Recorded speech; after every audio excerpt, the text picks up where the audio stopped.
आथिखालनि लाइमोन समाजाव आखाइ आथिं आरो मोदोमाव टेटु आखिनानै लानाया लाइमोनफोरनि मोनसे सरासनस्रा बाथ्रा।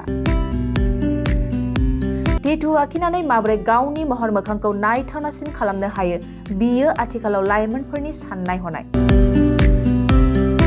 नाथाय दिनै नोंथांमोननो सानै हौवा हिन्जावनि वर्ल्ड रेकर्ड जानाय खौरांखौ मिथिहोगोन।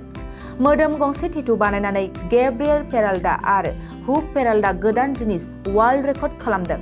बिसोर सानै हौवा हिन्जावखौ आर्जेन्टिनानि होननानै मिथिनाय जादों। सुलुंनि बादिब्ला बिसोर सानै हौवा हिन्जावा गावसोरनि मोदोमाव 98 टेटु खालामनानै लादों। जुलि जाखांनाय बिसोर सानै हौवा हिन्जावा गावसोरनि आखाइ आथिं गन्थं खोमा हाथाइफ्रावबो टेटुखौ बानायदों। दासान्दि बिसोर सानैनि टेटु बानायनानै गोदान जिनिस वर्ल्ड रेकर्ड खालामनायखौ मुलुगनि गेजेरावनो सोमोनांनाय फोरमायदों।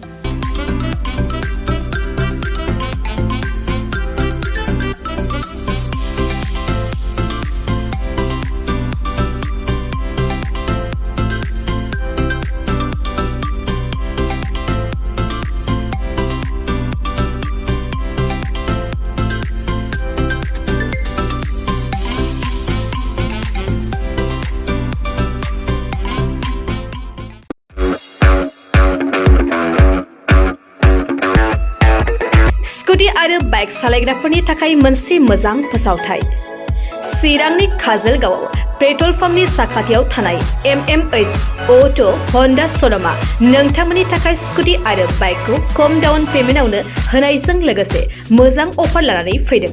नोंथांमोना बे श'रुमनिफ्राय स्कुटी आरो बाइकखौ खम डाउन पेमेन्टआवनो मोननायजों लोगोसे बेसेन नाङाजासे गंनै हेलमेट, गांसे ब्लेंकेट, नोगोद 500 रांनि खाबुखौबो मोनफागोन। MMH अट' हन्डा श'रुमनिफ्राय बेफोर खाबुखौ नोंथांमोना 19 नभेम्बरनिफ्राय 30 डिसेम्बरसिम मोननो हागोन। लोगोसेयैनो गोजाम स्कुटी बाइकफोरखौबो बे श'रुमाव सोलाय सोल' खालामनो हागोन।